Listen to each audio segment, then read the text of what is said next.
اما بعد فقد قال اللہ تبارک و تعالی کما ورد فی سورۃ لقمان حاکیا عن لقمان علیہ السلام اعوذ باللہ من الشیطان الرجیم بسم اللہ الرحمن الرحیم یا بنی اقم الصلاۃ وأمر بالمعروف وانہ عن المنکر واصبر علی ما اصابک ان ذلک من عزم الامور ولا تصعر خدك للناس ولا تمش في الارض مرحا ان الله لا يحب كل مختال فخور واقصد في مشيك واغضض من صوتك ان انكر الاصوات لصوت الحمير صدق الله العظيم رب اشرح لي صدري ويسر لي امري واحلل عقدة من لساني يفقهوا قولي اللهم ربنا الہمنا رشدنا واعذنا من شرور انفسنا اللهم ارنا الحق حقا وارزقنا اتباعه وارنا الباطل باطلا وارزقنا اجتنابه اللهم وفقنا لما تحب وترضى آمین یا رب العالمین۔ حضرت لقمان کی نصیحتوں میں سے چند نصیحتیں اس سے قبل ان مجالس میں بیان ہو چکی ہیں۔ ہم نصاحہ کی آیات میں سے تیسری آیت کا مطالعہ کر رہے تھے۔ یا بنی اقم الصلاۃ، اے میرے بچے نماز کو قائم رکھو، یعنی ایک رابطہ مسلسل اللہ تعالیٰ کے ساتھ۔ اللہ پر صرف ایمان لے آنا کافی نہیں ہے، اللہ کے ساتھ ایک مسلسل تعلق قائم رکھنا ضروری ہے، اور اس ربط اور تعلق کے قائم رکھنے کا ذریعہ نماز ہے، دعا ہے۔ اسی سے تمہارے اور رب کے تعلق میں وہ حرارت اور وہ گرمی رہے گی، گرم جوشی رہے گی کہ جو در حقیقت مطلوب و مقصود ہے۔ وَأَمُرْ بِالْمَعْرُوفِ وَانْهَ عَنِ الْمُنکَرِ، اور نیکی کا حکم دو اور مشورہ دو اور بدی سے روکو۔ امر کا لفظ عربی زبان میں مشورے کے لیے بھی آتا ہے اور حکم کے لیے بھی آتا ہے۔ چنانچہ ایک مشہور شاعر کا ایک مصرع ہے، اپنی محبوبہ سے مخاطب ہو کر کہتا ہے اطعت لآمریکا لسرم حبلی، تو نے بالآخر انہی لوگوں کی بات مان لی جنہوں نے تجھے مجھ سے تعلق منقطع کرنے کا مشورہ دیا تھا۔ تو مشورے کے لیے بھی لفظ امر ہے۔ اگر آپ کسی کے لیے کوئی خیر کی بات کہتے ہیں، مشورہ دیتے ہیں، کوئی نصیحت کرتے ہیں، چاہے اس میں کوئی تحکم نہیں ہے، آپ کو کوئی اختیار حاصل نہیں ہے، آپ کو کوئی طاقت نہیں ہے، کوئی اتھارٹی نہیں ہے، پھر بھی یہ امر بالمعروف ہے، اور نیکی کا کسی کو تلقین کرنا، نیکی کی ترغیب دلانا، یہ بھی اس میں آئے گا۔ لیکن واقعہ یہ ہے کہ اس اصطلاح کے اندر ایک طرح کا تحکم جو ہے وہ مضمر ہے، چھپا ہوا ہے۔ یہی وجہ ہے کہ ہم دیکھتے ہیں کہ سورہ حج میں جبکہ نبی اکرم صلی اللہ علیہ وسلم کو مدینہ منورہ میں اب وہ وقت آ گیا تھا کہ آپ کو اختیار اور حکومت حاصل ہو جائے ایک طرح سے، اس لیے کہ آپ کو معلوم ہے کہ جب آپ مدینہ میں داخل ہوئے ہیں تو ایک طرح سے بے تاج بادشاہ کی حیثیت سے داخل ہوئے ہیں۔ اس سے پہلے وہاں پر عبداللہ ابن ابی جو بعد میں رئیس المنافقین بن گیا، اسے بادشاہ بنانے کا فیصلہ ہو چکا تھا اور اس کے لیے تاج بنایا جا چکا تھا، تاج پوشی کی رسم باقی تھی کہ حضور تشریف لے آئے، اور حضور کو کسی تاج کی ضرورت نہیں تھی، آپ بے تاج بادشاہ کی حیثیت سے مدینے میں داخل ہوئے۔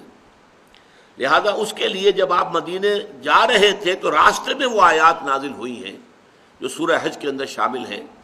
اس میں بھی یہ بھی ہے آیت الذین ان مکناہم فی الارض اقاموا الصلاۃ وآتوا الزکاۃ وامروا بالمعروف ونہوا عن المنکر وللہ عاقبۃ الامور، وہ لوگ کہ جنہیں ہم زمین میں اگر غلبہ عطا کرتے ہیں، تمکن عطا کرتے ہیں، طاقت اور قوت اور حکومت عطا کرتے ہیں تو وہ چار کام کرتے ہیں۔ یہ گویا کہ ایک طرح سے نبی اکرم صلی اللہ علیہ وسلم کا مینیفیسٹو تھا، کیونکہ آپ جو اب جا رہے تھے تو اللہ تعالیٰ کے تو علم میں تھا نا کہ اب آپ جائیں گے تو وہاں پر زمین و آسمان کا فرق واقع ہو چکا ہوگا۔ مکے میں حالت کیا تھی کہ آپ دبے ہوئے تھے، کفار کا غلبہ تھا، آپ وہاں سے نکلے بھی ہیں تو چھپ کر نکلے ہیں، 3 دن رات جو ہے غار ثور کے اندر روپوش رہے ہیں، تو یہ ساری کیفیات مکے کی تھی، اور مدینے میں آپ کے استقبال کی تیاریاں ہو رہی تھیں۔ بلکہ استقبال کے لیے لوگ نکل کر کئی دن سے باہر آ کر سارا دن انتظار کرتے تھے. تو زمین و آسمان کا فرق واقع ہونے والا تھا. لہذا آپ گویا کہ اس آیت میں وہ مینیفیسٹو دیا جا رہا ہے کہ اگر محمد کے ہاتھ میں حکومت آ جائے گی صلی اللہ علیہ وسلم تو وہ کیا کرے گا. الذین ان مکناہم فی الارض، وہ کہ جنہیں اگر ہم زمین میں تمکن اور حکومت عطا کر دیں، اقاموا الصلاۃ، پہلا کام وہ کریں گے نماز قائم کرنا. چنانچہ آپ کو معلوم ہے پہلا کام حضور نے یہی کیا ہے کہ مسجد نبوی کی تعمیر کرائی. اپنے لیے کوئی گھر تعمیر نہیں کروایا، مسجد نبوی کی تعمیر. اسی کے حجروں کے اندر آپ کی بھی جگہ تھی. اللہ اللہ خیر صلی اللہ. کوئی اپنے لیے محل تعمیر نہیں کرایا اس بے تاج بادشاہ نے صلی اللہ علیہ وسلم. وفدا و آباؤنا و امہاتنا، سب سے پہلا کام اقامت الصلاۃ. بلکہ جمعہ جیسا کہ آپ کو معلوم ہے کہ جمعہ مکے میں ہوتا ہی نہیں تھا. جمعہ ہوتا ہی وہاں ہے جہاں مسلمانوں کا اقتدار ہو اور غلبہ ہو. تو پہلا جمعہ جو ہے وہ آپ نے ادا کیا مدینے میں. ابھی آپ مدینے نہیں پہنچے تھے، قباء میں جو ٹھہرے ہیں آپ، اور اس کے بعد جب قباء سے جا رہے تھے مدینے کی طرف تو وہ جمعے کا دن تھا، جمعے کا وقت ہو گیا. درمیان میں آپ نے جمعے کی نماز ادا کی. وہ پہلا جمعہ ہے جو حضور نے ادا کیا. بہرحال الذین ان مکناہم فی الارض اقاموا الصلاۃ وآتوا الزکاۃ، اور زکوٰۃ دیں گے، زکوٰۃ کا نظام قائم کریں گے تاکہ معاشرے کے اندر جو لوگ کسی وجہ سے معاشی اعتبار سے پیچھے رہ گئے ہیں، خود مکتفی نہیں ہیں، اپنے پاؤں پر کھڑے نہیں ہیں، اپنی ضروریات پوری کرنے پر قادر نہیں ہیں، ان کی دیکھ بھال کی جا سکے، ان کی مدد کی جا سکے، ان کی کفالت کا بندوبست کیا جا سکے. اور اس کے بعد دو چیزیں وہاں، اور وہ حکم دیں گے بھلائی کا، یامرون بالمعروف وینہون عن المنکر، اور روکیں گے بدی سے. تو گویا کہ اس میں ایک تحکم کا، ایک قدرت، طاقت، ایک طرح کی اتھارٹی، یہ اس اصطلاح کے اندر مضمر ہے. البتہ جیسا کہ میں نے عرض کیا، یہ مشورے پر، ترغیب پر، تشویق پر، زبان سے کچھ کہنے پر بھی یہ چیز جو ہے اس کا اطلاق ہو جائے گا. اب سنیے کہ یہ معاملہ جو ہے، یہ اصطلاح، اس میں خاص طور پر آج اس لیے وقت لے رہا ہوں، اس میں اللہ تعالیٰ نے قرآن مجید میں امت مسلمہ کی غرض تاسیس جو بیان کی ہے وہ دو اصطلاحات کے حوالے سے ہے. ایک اصطلاح ہے شہادت علی الناس، لیکون الرسول شہیدا علیکم وتکونوا شہداء علی الناس، تاکہ رسول ہو جائیں گواہ تم پر یا تمہارے خلاف، اور تم ہو جاؤ گواہ انسانوں پر یا انسانوں کے خلاف. اس اصطلاح پر یہاں گفتگو نہیں ہوگی. ہمارے اس منتخب نصاب میں سورہ حج کا آخری رکوع شامل ہے اور اس وقت اس اصطلاح پر گفتگو ہوگی. دوسری اصطلاح جو ہے وہ یہ ہے کنتم خیر امت اخرجت للناس، تم اب وہ بہترین امت بن گئے ہو جو لوگوں کے لیے نکالے گئے ہو. یہ بڑا نوٹ کیجئے کہ دنیا میں تمام اقوام اپنے لیے جیتی ہیں، اپنی مفاد کے لیے، اپنی عظمت کے لیے، اپنی قومی سربلندی کے لیے، ان کی بھاگ دوڑ، ان کی محنت، ان کی مشقت، اپنے لوگوں کی بہبود، بھلائی، ان کی کفالت. باقی دنیا سے انہیں کوئی غرض نہیں ہے. لیکن یہ قرآن کہہ رہا ہے مسلمانوں تمہیں دوسروں کے لیے ہم نے نکالا ہے، اپنے لیے نہیں. اخرجت للناس کنتم خیر امت اخرجت للناس تأمرون بالمعروف، تم نیکی کا حکم دیتے ہو اور بدی سے روکتے ہو، وتنہون عن المنکر وتؤمنون باللہ، اور اللہ پر اپنا یقین مکمل رکھتے ہو. اور یہی اسی سورہ مبارکہ میں آل عمران میں یہ مضمون ایک اور مرتبہ بھی آیا. آیت نمبر 110 ہے سورہ آل عمران کی جو میں نے ابھی سنائی آپ کو. کنتم خیر امت اخرجت للناس تأمرون بالمعروف وتنہون عن المنکر وتؤمنون باللہ. اور 104ویں آیت جو ہے اسی سورہ مبارکہ کی، وَلْتَكُن مِّنكُمْ أُمَّةٌ يَدْعُونَ إِلَى الْخَيْرِ وَيَأْمُرُونَ بِالْمَعْرُوفِ وَيَنْهَوْنَ عَنِ الْمُنكَرِ وَأُولَٰئِكَ هُمُ الْمُفْلِحُونَ. اس آیت کے دو طرح ترجمہ کیے گئے ہیں. من کے لفظ کے اعتبار سے کہ من کا جو حرف ہے وہ بعض اوقات تبعیضیہ ہوتا ہے، بعض اوقات بیانیہ ہوتا ہے. تو یہ اصطلاحات کے اندر جو ہے اس کی ثقالت کی طرف نہ جائیے، مفہوم سمجھ لیجئے.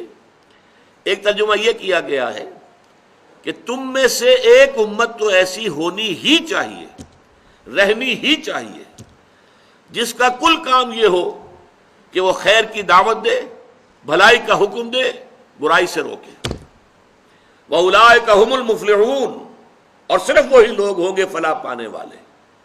یہ من تبعیضیہ ہوا، اور اس میں گویا کہ اشارہ ہے، اگر مفہوم لیا جائے کہ اگر ایک زمانہ ایسا آ جائے کہ پوری امت اپنے اس کام کو چھوڑ بیٹھے، بھول جائے کہ ہمیں تو دنیا والوں کے لیے نکالا گیا تھا، ہمیں تو دنیا کی بہتری کے لیے، بہبود کے لیے، دنیا کو نیکی کی طرف بلانے کے لیے، خیر کا حکم دینے کے لیے ہمیں تو خدائی فوجدار بنا کر بھیجا گیا تھا، بھول گئے۔ اور جیسے دنیا کی دوسری اقوام ہے، اپنے آپ کو بھی بس ایک قوم سمجھ لیا، اور اپنی فلاح، اپنی بہبود، اپنے مسائل، اپنی برتری، اپنی سربلندی، بس اسی کے بارے میں بھاگ دوڑ کرتے رہے۔ تو اس حالت میں بھی کچھ نہ کچھ لوگ تو ایسے ہونے ہی چاہیے جو جاگ جائیں کہ دیکھو ہمارا تو فرض منصبی کچھ اور تھا، اللہ نے تو ہمارے ذمے کوئی اور کام لگایا تھا۔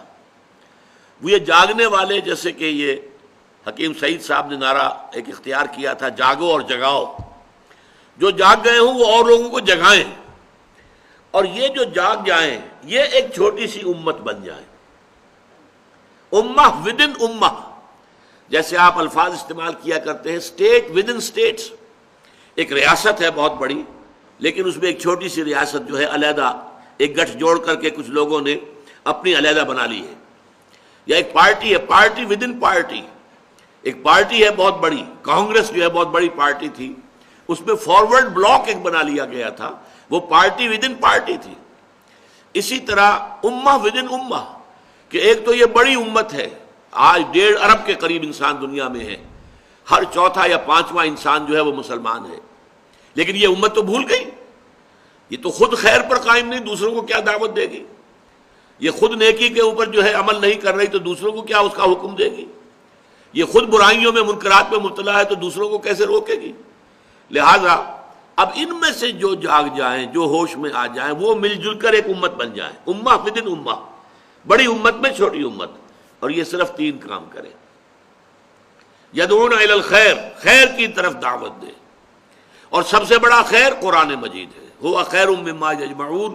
سورہ یونس میں فرمایا تم دنیا میں جتنی چیزیں بھی جمع کرتے ہو، دولت ہے، مال ہے، اسباب ہیں، اور بڑی طرح کا جو مال و اسباب گھر کا ہے، اعلیٰ فرنیچر ہے، بہترین برتن تم نے فراہم کیے ہیں، بہت ہی عمدہ جو ہے ڈیکوریشن پیسز کہیں کہیں سے لے کر آئے ہو، یورپ سے، افریقہ سے، یہ چیزیں تمہیں بہت محبوب ہیں، لیکن ان سب سے بڑھ کر زیادہ قیمتی شے قرآن مجید ہے، ہوا خیر مما یجمعون۔ تو یدعون الی الخیر، پہلا کام دعوت الی الخیر، ویامرون بالمعروف، اور نیکی کا حکم دینا، وینہون عن المنکر، اور بدی سے روکنا، وَأُولَٰئِكَ هُمُ الْمُفْلِحُونَ۔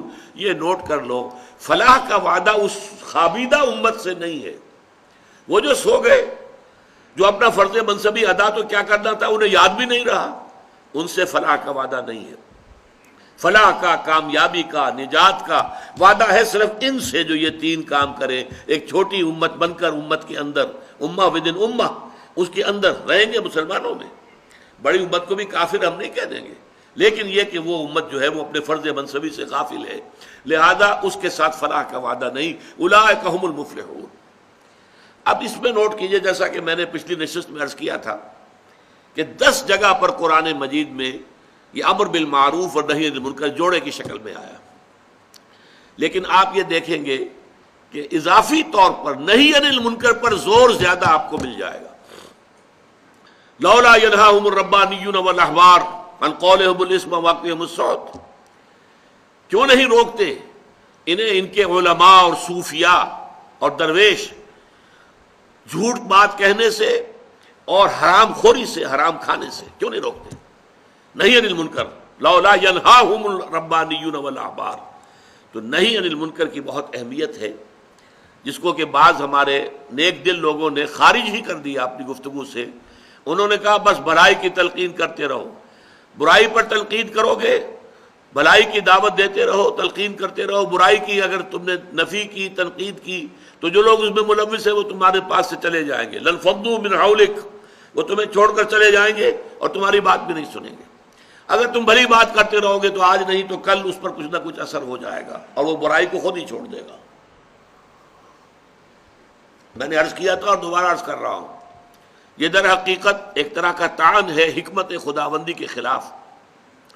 اللہ 10 جگہ اسے ایک جوڑے کی حیثیت سے استعمال کر رہا ہو تو اس میں سے یہ 2 پہیوں پر گاڑی چلتی ہے، ان میں سے ایک کو ساقط کر دیں گے تو گاڑی گھومے گی، صرف آگے نہیں بڑھے گی۔ اب میں عرض کر رہا تھا کہ اس میں نہی عن المنکر پر اہمیت زیادہ ہے۔ معاشرے کی صحت کا سارا دار و مدار جو ہے وہ در حقیقت نہی عن المنکر پر ہے، اور تلخ کام بھی نہی عن المنکر ہے۔ آپ بھلائی کی تلقین کرتے رہے، لوگ سنیں گے، آپ کو ہو سکتا ہے کہ پھولوں کی بوچھاڑ کرے، آپ کو ہار پہنائے، اچھا واز کہا ہے، بہت عمدہ واز کہا ہے، لیکن آپ ذرا ان پر تنقید کیجئے۔ حضور سے جیسے کہلوایا گیا وَأُمِرْتُ لِأَعْدِلَ بَيْنَكُمْ، دیکھو لوگو، میں کوئی واعظ کی حیثیت سے نہیں آیا ہوں، میں آیا ہوں مجھے حکم ہوا تمہارے مابین عدل قائم کروں، ظالموں کا ہاتھ روک لوں اور مظلوموں کو ان کا حق دلواؤں۔ اب یہ بات ظاہر بات ہے ظالموں کو اچھی نہیں لگے گی، تو اس کے خلاف ریزنمنٹ ہوگی، اس کے خلاف جو ہے مخالفت ہوگی۔ اس اعتبار سے نہی عن المنکر پہ 2 حدیثیں آپ کو سنا رہا ہوں، اس کے 3 مراتب احادیث میں بیان کیے گئے، دونوں مسلم شریف کی روایات ہیں۔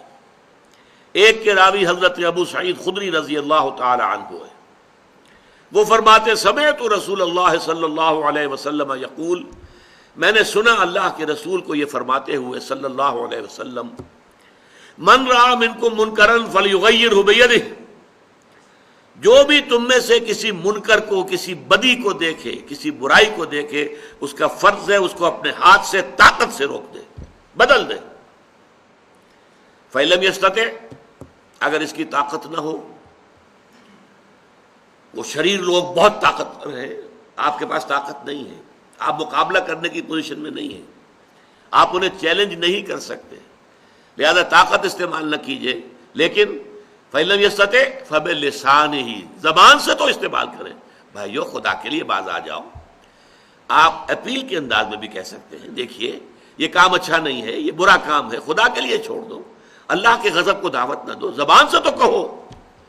فَإِن لَمْ يَسْتَطِعْ، اور اگر حالات ایسے نامساعد ہو جائیں کہ زبان کھولنی بھی جو ہے ناممکن ہو جائے، فَبِقَلْبِهِ، تو دل میں شدید نفرت، یہ اگر جو ہے اس کو کہا گیا ذالک اضعف الایمان، یہ ایمان کا کمزور ترین درجہ ہے، اگر دل میں نفرت بھی پیدا نہیں ہوتی تو معلوم ہوا ایمان ہے ہی نہیں۔ اقبال کا بڑا پیارا شعر ہے، وائے ناکامی متاع کارواں جاتا رہا، کارواں کے دل سے احساس زیاں جاتا رہا۔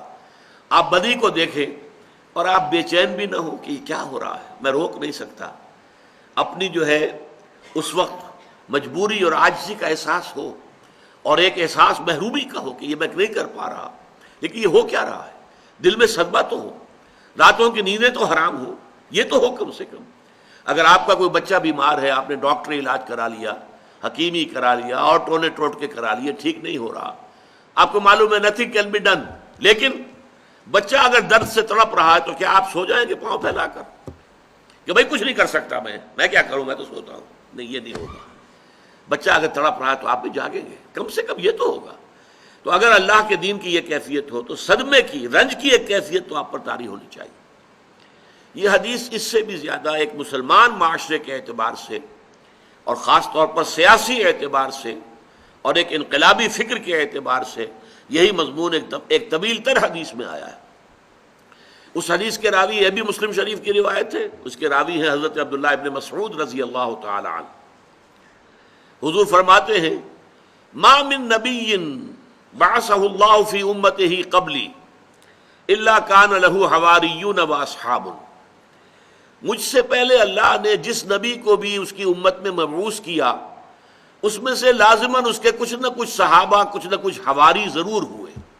حواری حضرت عیسیٰ کے ساتھی وہ کہتے ہیں، صحابہ حضور کے ساتھی ہیں۔ یہ حواری اور صحابہ کیا کرتے تھے؟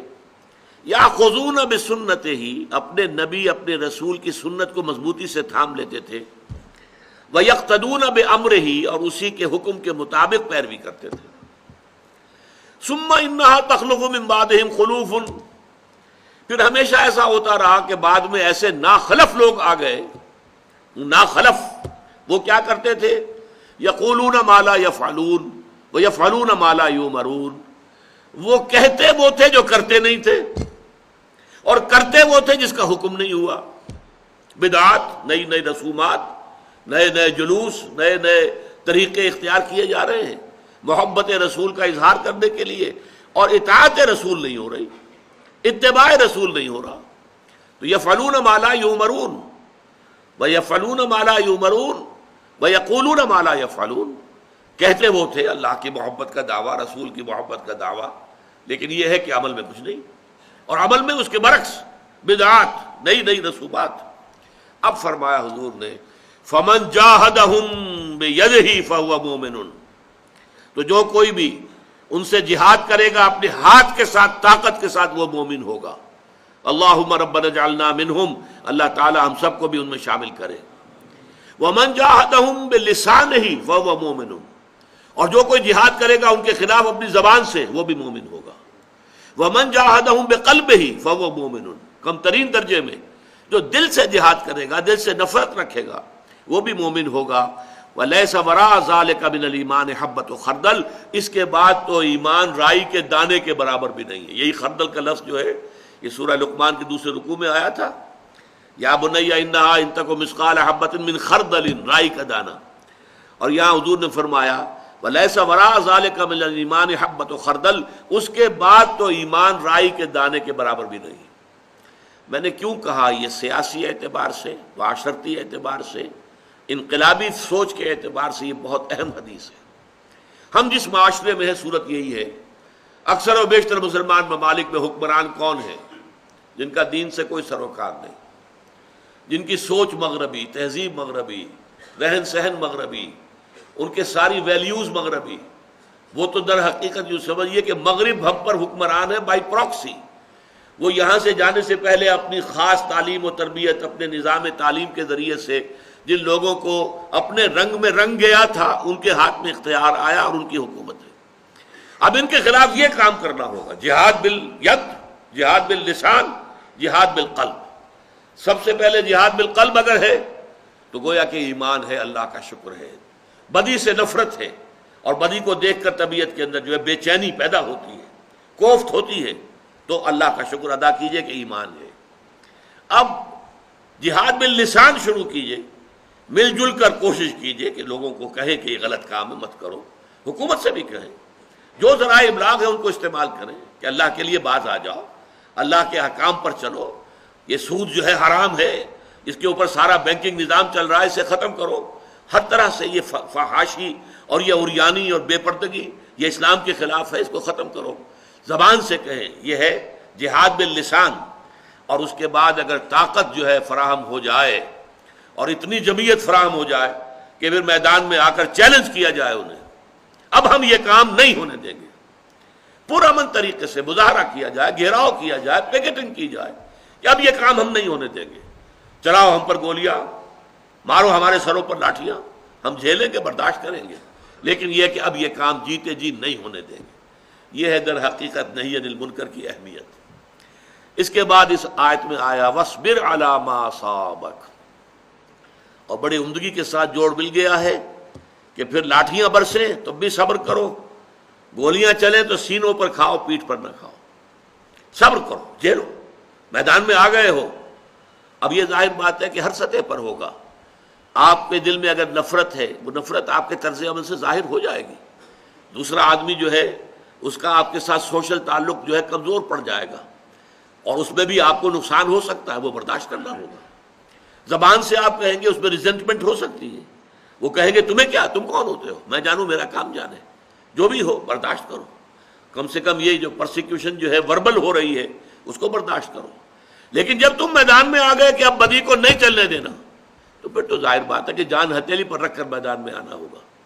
وَاصْبِرْ عَلَىٰ مَا أَصَابَكَ، اور پھر صبر کرو ہر اس شے پر جو تم پر بیت جائے. دیکھیے یہاں وہ چار چیزیں پوری ہو گئی. وَالْعَصْرِ إِنَّ الْإِنسَانَ لَفِي خُسْرٍ إِلَّا الَّذِينَ آمَنُوا وَعَمِلُوا الصَّالِحَاتِ وَتَوَاصَوْا بِالْحَقِّ وَتَوَاصَوْا بِالصَّبْرِ. ایمان کے ضمن میں ایمان باللہ، توحید کے ساتھ، اور شرک سے اجتناب کرتے ہوئے اللہ کا شکر ادا کرنا. ایمان کے ضمن میں نمبر 2، انسانی اعمال ضائع ہونے والے نہیں ہیں، ان کے نتائج نکل کر رہیں گے. یہ تو دو ایمانیات کے ضمن میں، ایمان بالرسالت کا یہاں ذکر نہیں ہے۔ اعمال میں سے والدین کے ساتھ حسن سلوک اور پیروی کرنا اس کی جس نے کہ رخ اللہ کی طرف کر لیا، نماز کو قائم کرنا، یہ اعمال صالحہ میں سے آ گیا۔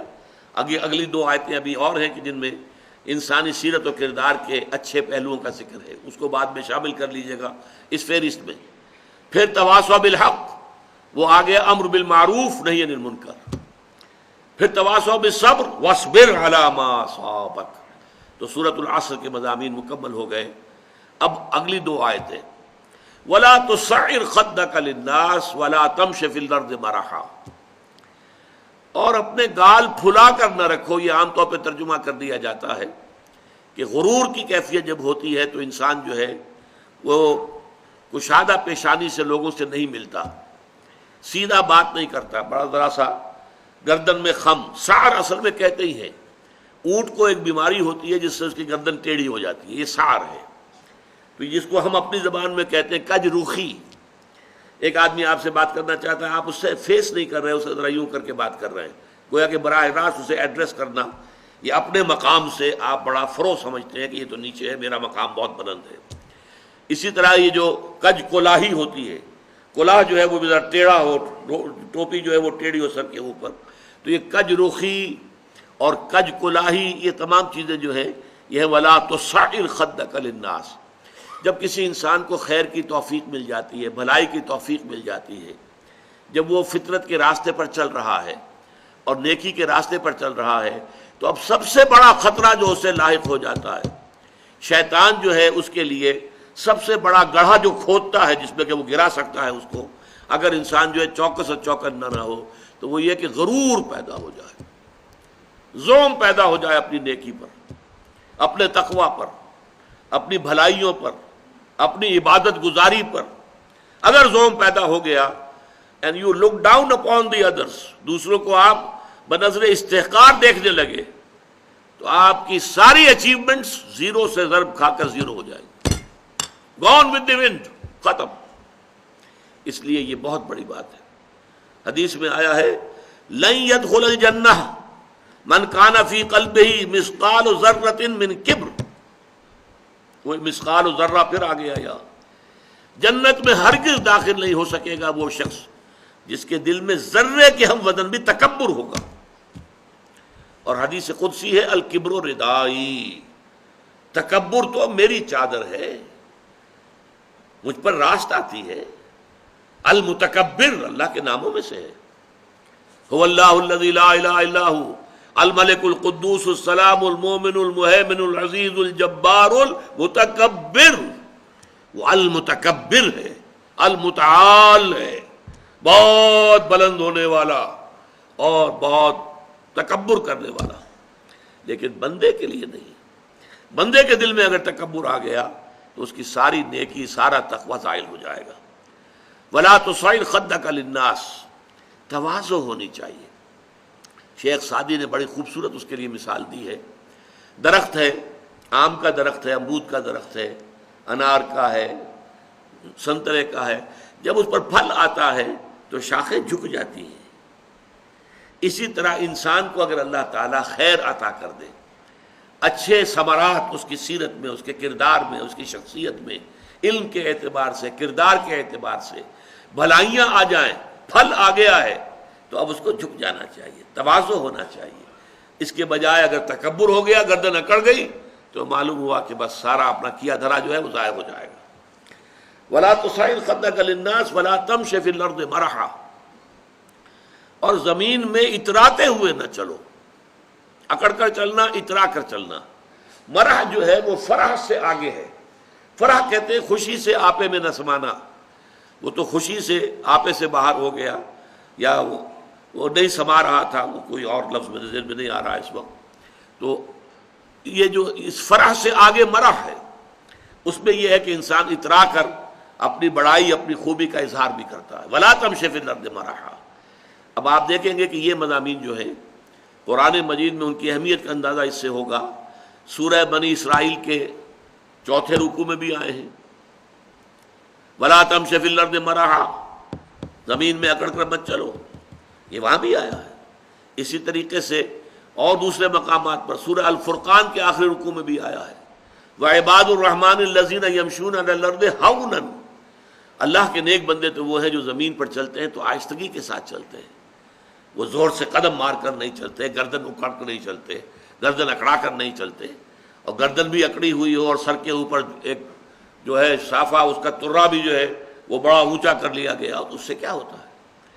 اِنَّكَ لَن تَخْرِقَ الْأَرْضَ وَلَن تَبْلُغَ الْجِبَالَ طُولًا، تم کتنے ہی زور سے پاؤں مار کر چلو گے ہماری زمین کو پھاڑ نہیں سکتے، اور کتنی ہی گردن اکڑا لو اور کتنا ہی ترا چڑھا لو پہاڑوں کی بلندی تک تو نہیں پہنچ سکتے۔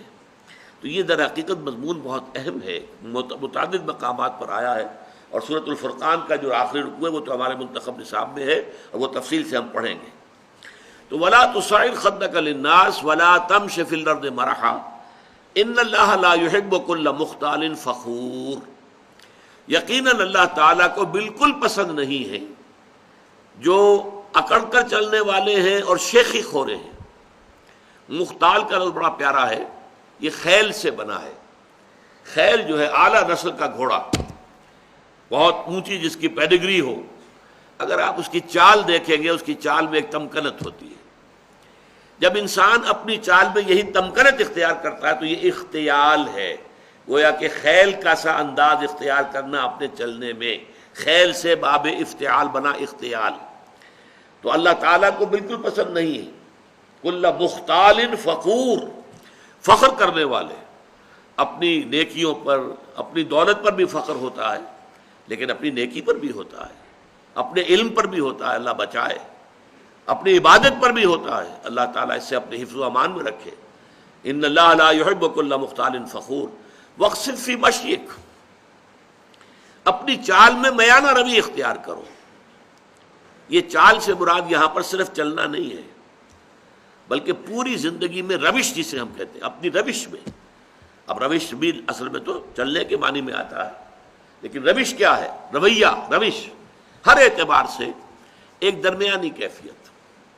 والقصد فی الفقر والغنا، حضور نے فرمایا ایک حدیث میں کہ مجھے میرے پروردگار نے 9 باتوں کا حکم دیا ہے، ان میں سے ایک یہ بھی ہے کہ چاہے تنگی ہو اور چاہے کشادگی ہو، کافی مال موجود ہو، ہر حال میں اقتصاد، قصد، درمیانی راستہ اختیار کرنا۔ یعنی یہ کہ اگر بہت تنگی ہے تو کوئی حرج نہیں ہے، کسی وقت قرض بھی لیا جا سکتا ہے، لیکن یہ کہ جو ضروری کام کرنے کے ہیں وہ کرنے ہی ہے۔ اور اگر زیادہ دولت آ گئی ہے تو بہت زیادہ کھل کھیلنے کی ضرورت نہیں ہے، اس میں بھی یہ ہے کہ محتاط انسان جو ہے وہ خرچ کرے، صحیح جگہ پر خرچ کرے۔ تو والقصد فی الفقر والغنا، تو یہ بھی اسی طریقے سے چال کا انداز بھی، اس میں بھی یہ ہے کہ نہ بہت تیز چل رہا ہو آدمی، نہ بہت دھیمے چل رہا ہو، اس میں بھی محسوس ہو ایک درمیانی چال سے انسان چل رہا ہے۔ خرچ کے اندر خاص طور پر یہ معاملہ آتا ہے کہ نہ تو کوئی بخیلی کا انداز ہو اور نہ اسراف ہو، نہ تبذیر ہو۔ اسراف سے تبذیر اور زیادہ بری شے ہے۔ اسراف تو یہ ہے کہ آپ حقیقت میں جس شے کی ضرورت ہے اس پر ضرورت سے زیادہ خرچ کریں، یہ اسراف ہے۔ کھانا آپ کی ضرورت ہے، وہ ایک سالن روٹی سے بھی گزارا ہو سکتا ہے، کئی ڈشز، کئی کھانے، یہ اسراف ہے۔ اس کو حضور نے منع کیا، ناپسند کیا، سختی سے ناپسند کیا۔ بلکہ آپ نے فرمایا کہ اگر روٹی میں گھی لگا ہوا ہو تو پھر سالن کی بھی ضرورت نہیں، کیونکہ اس کا سالن اس کے اندر موجود ہے، گھی جو اس میں لگا ہوا وہ کافی ہے۔ آپ اس کو حلق سے اتارنے کے لیے بڑی آسانی کے ساتھ نرم ہو جاتی ہے روٹی، سالن کی ضرورت یہی ہوتی ہے نا۔ تو اس حوالے سے اس میں جو ہے اسراف نہ ہو، اور تبذیر جو ہے یہ بہت بڑا گناہ ہے۔ نمود و نمائش کے لیے، دکھاوے کے لیے، اپنی دولت کا اظہار کرنے کے لیے اور مال خرچ کرنا جہاں کوئی ضرورت نہیں۔ بچی کی شادی ہے تو کوٹھی پوری بقع نور بنی ہوئی ہے، بجلی خرچ ہو رہی ہے، اور یہ ہو رہا ہے، اس کے اوپر کتنا خرچ ہو رہا ہے، کائے کے لیے؟ یہ سب نمائش، نمود، اور اس کا جو نتیجہ نکلتا ہے کہ اسی کوٹھی کے اندر کوئی باورچی ہوگا، کوئی جو ہے وہ ان کا شوفر ہوگا، کوئی چوکیدار ہوگا، ان کی بچیاں جو ہیں ہو سکتا ہے کہ وہ بوڑھی ہو رہی ہوں گھر میں بیٹھی ہوئی، اور ان کے ہاتھ پیلے نہیں ہو سکتے کہ کوئی بنیادی ضرورت کی چیزیں بھی فراہم نہیں ہے۔ ان کے دلوں میں محبت پیدا ہوگی سیٹھ صاحب کے لیے، یا یہ کہ نفرت پیدا ہوگی، نفرت اور غصہ۔ اسی لیے پھر جب کے زمانے میں سرخ جھنڈے بہت لاہور کی سڑکوں پہ نظر آئے تھے تو دولت مند لوگوں کو بڑا خوف ہو گیا تھا کہ یہ لوگ جو ہے یہ ہمارے پیٹ چاک کریں گے، ہمارے پیٹ پھاڑیں گے. یہ نفرتیں پیدا ہوتی ہیں. اسی لیے کہا گیا ان المبذرین کانوا اخوان الشیاطین. یہ سورہ بنی اسرائیل میں، یہ بھی ہمارے منتخب نصاب میں درس آ جائے گا کہ یہ جو نمود و نمائش کے لیے دولت اڑانے والے لوگ ہیں یہ تو شیطانوں کے بھائی ہیں. وکان الشیطان لربہ کفورا. اور یقیناً شیطان جو ہے وہ اپنے پروردگار کے لیے، اپنے مالک اور رب کے حق میں بہت ہی ناشکرا تھا. وَاقْصِدْ فِي مَشْيِكَ وَاغْضُضْ مِنْ صَوْتِكَ. اور اپنی آواز کو پست رکھو. اس کے کیا معنی ہے؟ آواز کا پست رکھنا، ایک تو یہ کہ عام گفتگو میں بھی خام خواہ انسان زیادہ بلند آواز سے نہ بولے بلکہ دھیمے انداز میں گفتگو کی جائے. لیکن ایک خاص موقع ہوتا ہے، آپ کا کسی سے کوئی آرگومنٹ ہو رہا ہے، کوئی بحث ہے، کوئی حجت بازی ہو رہی ہے، اور جب آپ دیکھتے ہیں کہ آپ دلیل کے اعتبار سے کمزور پڑ گئے ہیں تو آپ اپنی آواز بلند کر دیتے ہیں. یعنی یہ کہ دلیل کے اندر جو کمی پڑ گئی ہے اسے کمپنسیٹ کرتے ہیں کہ آواز کا والیوم بڑھا دیا. یہ در حقیقت شے ہے جو یہاں پر بیان کی جا رہی ہے کہ خواب کا بلند آوازی کے ذریعے سے کسی کو مرعوب کرنے کی کوشش کرنا یہ غلط ہے. آپ جو ہے اپنی بات کے وزن کے اعتبار سے، وہ اگر عقلی اعتبار سے وزندار بات ہے تو اس سے منوائیے، اس کے دلیل کے اعتبار سے. ورنہ یہ ہے کہ ہر حال میں پست آواز رکھنا بھی اچھا نہیں ہے. بعض مواقع ایسے ہوتے ہیں، مثلا یہ کہ میں آپ کو حدیث سنا رہا ہوں کہ حضور صلی اللہ علیہ وسلم، ظاہر بات ہے کہ حضور کے طرز عمل کے بعد تو کسی چیز کو کوسچن نہیں کیا جا سکتا. حضور جب خطبہ دیتے تھے، اب آپ کے علم میں ہے کہ دو طرح کے مقررین ہوتے ہیں. ایک مقرر وہ ہے جو لیکچرز دے رہے ہوتے ہیں، بڑے دھیمے دھیمے انداز میں بات چل رہی ہے، مربوط ہے، مسلسل.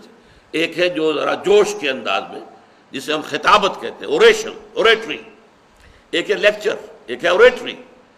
تو حضور کا خطاب جو تھا وہ اوریٹری کی نوعیت کا تھا. اور حدیث میں جو الفاظ آتے ہیں، یہ مسلم شریف کی روایت ہے عن جابر ابن عبداللہ انصاری رضی اللہ تعالی عنہ، اور ان سے یہ دو طرق سے مروی ہے یہ روایت کہ نبی اکرم جب خطبہ دیتے تھے، اذا خطب احمرت عیناہ، تو آپ کی دونوں آنکھیں سرخ ہو جاتی تھی. وعلا صوتہ، اور آپ کی آواز بہت بلند ہو جاتی تھی. واشتد غضبہ، اور آپ غضبناک ہو جاتے تھے. حتیٰ کأنہ منذر جیش، ایسا ہوتا تھا جیسے کہ کسی لشکر کو پھر ڈرایا جا رہا ہے. یقول سبحکم ومساکم، کہ دیکھو تمہارا دشمن یا تو صبح تم پر چھاپا مارے گا یا شام کو تم پر چھاپا مارے گا. تو جس طریقے سے کہ اسے ڈرایا جاتا ہے اور خبردار کیا جاتا ہے اور جوش کے ساتھ اور جذبے کے ساتھ، تو حضور کا جو انداز ہے وہ در حقیقت خطابت کا یہ تھا. اس پہلو سے یہ ہے کہ یہ چیز مستقل نہیں ہے. البتہ یہ ہے کہ عام طور پر بلند آوازی کو اپنا وصف بنا لینا. تو اس کے بعد جو فرمایا ان انکر الاصوات لصوت الحمیر. اب یہ بھی دیکھیے قرآن مجید کا ایک خاص انداز ہے. اسی رکوع میں ہم نے منکر اور معروف یہ دو اصطلاحیں دیکھی. وامر بالمعروف ونہی عن المنکر. اس منکر سے انکر کا لفظ یہاں آ گیا. ان انکر الاصوات لصوت الحمیر. سب سے زیادہ ناپسندیدہ آواز گدھے کی آواز ہے.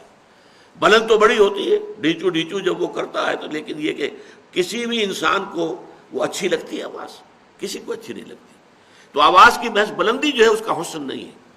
جہاں بلندی کی ضرورت ہو وہاں پر ہو، لیکن یہ کہ عام طور پر گفتگو میں آواز جو ہے وہ پست رہے. اور یہ ہے کہ انسان گفتگو کرے تو اپنے دلیل پر، اپنے موقف کے عقلی طور پر مضبوط ہونے پر اپنا جو ہے وہ انحصار اور دار و مدار رکھے، نہ کہ آواز کی بلندی پر. بہرحال یہ جو دو آیتیں ہیں آخر کی اس رکوع کی، ان میں تواضع اور تکبر کا ازالہ. تواضع جو انسان میں پیدا ہوتی ہے وہ اس سے، اس کا عملی میں آپ کو نسخہ بتا رہا ہوں. انسان اپنے عیبوں پر نگاہ رکھے، اپنی بھلائیوں پر نہ زیادہ نگاہ جمائے، اپنی کوتاہیوں. کون شخص ان کا کامل ہے؟ کامل کوئی نہیں. کسی نہ کسی پہلو سے کوئی خامی، کوئی کمی کہیں نہ کہیں تو ہے، اس پر نگاہ جمائے رکھو. تو اس سے یہ ہے کہ تکبر پیدا نہیں ہوگا. تواضع پیدا ہوگا، انسان کے اندر حلم پیدا ہوگا، اور تکبر کا ازالہ اس سے ہوتا ہے انسان اس کائنات کی وسعتوں کا، اس کی پہنائیوں کا ذرا تصور کرے، اس پوری کائنات میں میری حیثیت کیا ہے، ایک نقطے کے برابر بھی نہیں، نقطہ بھی بڑی شے ہے، کیا حیثیت ہے ہماری۔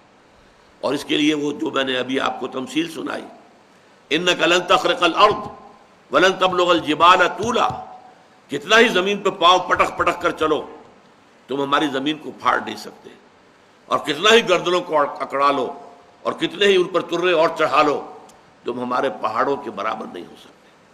تو یہ در حقیقت اپنی جو بھی کمی ہے، اپنے آپ کو انسان سمجھے کہ میں بہت حقیر انسان ہوں، اس کائنات کے اندر میری حیثیت کیا ہے۔ ہاں، اللہ تعالیٰ کی نظر کرم اگر ہو اور اللہ تعالیٰ میری خطاؤں سے درگزر فرمائے تو بہت بڑا کامیابی کا معاملہ ہو جائے گا، ورنہ تو یہ ہے کہ ہر وقت انسان کو ڈرتے رہنا چاہیے، اپنی کوتاہیوں اور کمزوریوں کے اوپر نگاہ رکھنی چاہیے۔ اس سے یہ ہے کہ تکبر ہرگز پیدا نہیں ہوگا، بلکہ اللہ تعالیٰ کے جناب میں عجز اور انکساری جو ہے، جس کی کہ ہمیں حدیث کے اندر ایسی ایسی مثالیں ملتی ہیں۔ حضور اپنے اس مقام رفیع کے باوجود، سید المرسلین حبیب رب العالمین، اپنے اس مقام پر بھی جب اللہ سے مخاطب ہوتے تھے تو ایک دعا ہے جو میرا کتابچہ ہے مسلمانوں پر قرآن مجید کے حقوق، اس کے آخر میں میں نے وہ دعا دی ہے، درج کی ہے، اللہم انی عبدک، اے اللہ میں تیرا بندہ ہوں، وابن عبدک، میرا باپ بھی تیرا ایک غلام تھا، وابن امتک، میری ماں بھی تیری ایک ادنا کنیز تھی، فی قبضتک، میں تیرے قبضہ قدرت میں ہوں،